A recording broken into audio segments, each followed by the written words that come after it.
జగన్మోహన్ రెడ్డి గారి కుటుంబం గురించి మేము ఏనాడు మాట్లాడాల, నేను ఏనాడు మాట్లాడాల, మా సభ్యులు ఏనాడు మాట్లాడాల.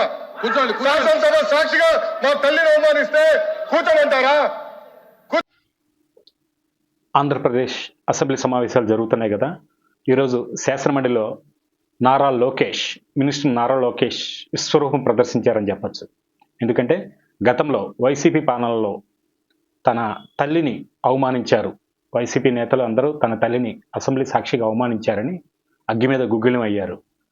వాళ్ళందరికీ తగిన శాస్తి ప్రజలు ఎన్నికల్లో చూపించారని, ఇంత దారుణంగా వ్యవహరిస్తారా అని ఆనాటి అవి తెలుసుకుంటూ వైసీపీ నేతలు ఎంత అది అన్నీ అప్పుడు మేము సమర్థించలేదు అని ఎంత చెబుతున్నా సమర్థించబడినప్పుడు ఏ రకంగా ఎలక్షన్స్లో ఆ ఆరోపణలు చేసిన వ్యక్తికి సీట్ ఎలా ఇచ్చారు అని నిలదీశారు.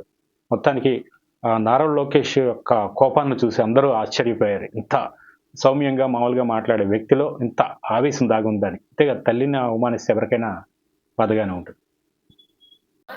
మీరు నాకు తెలిసినందుకు మీరు ఎమ్మెల్యే కాదనుకుంటప్పుడు చంద్రబాబు నాయుడు గారు హౌస్కి వచ్చారు, శాసనసభ సాక్షిగా నా తల్లిని అవమానించారు. అధ్యక్ష, అది గుర్తుపెట్టుకోండి. మీరు గౌరవ సభ వస్తున్నారు, మా తల్లిని అవమానించారు. ఈ రోజు మీరు కావాలని పోస్టులు కూడా అక్కడ పెడుతున్నారు.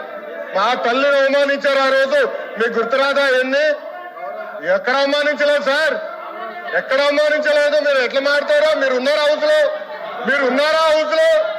మీరు ఉన్నారా హౌస్ లో? ఆ రోజు కూర్చోండి. మా తల్లిని అవమానించారు. అక్కడ ఉన్నారా హౌస్ లో?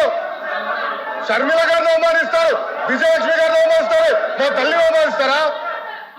ఏం గుర్తురాదా మీకు? అదే ఒక్క నిమిషం నేను కూడా మాట్లాడచ్చు. గుర్తుపెట్టుకోండి, ఒక్క నిమిషం నేను కూడా మాట్లాడండి. ఏనాడు మేము మాట్లాడలేదు. కూర్చోండి.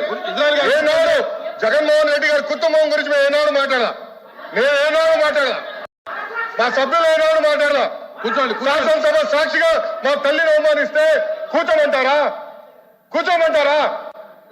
22 వరకు చంద్రబాబు నాయుడు గారు ప్రతిరోజు హౌస్కి వచ్చారు, ప్రతిరోజు హౌస్ నిలబడ్డాడు, సింగిల్ గా నిలబడ్డాడు. సింహంగా గుర్తుపెట్టు, సింగిల్ గా నిలబడ్డాడు, పోరాడాడు.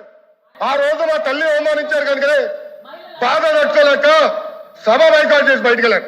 కానీ ఎమ్మెల్యేలు ఉన్నారు ఇక్కడ. నిమ్మల రామారెడ్డి గారు వెళ్ళారు, స్వామి గారు ఉన్నారు, ఇతర గొట్టపల్లి రవి గారు వెళ్ళారు. అది మాకున్న చిత్తశుద్ధి అండి. ఈరోజు మీ ఎమ్మెల్యేలు ఎందుకు రావట్లేదు అని అడుగుతున్నా. 10 మంది జగన్మోహన్ రెడ్డి కాకుండా, జగన్మోహన్ రెడ్డి గారు కాకుండా 10 మంది ఉన్నారు, రాలేదు.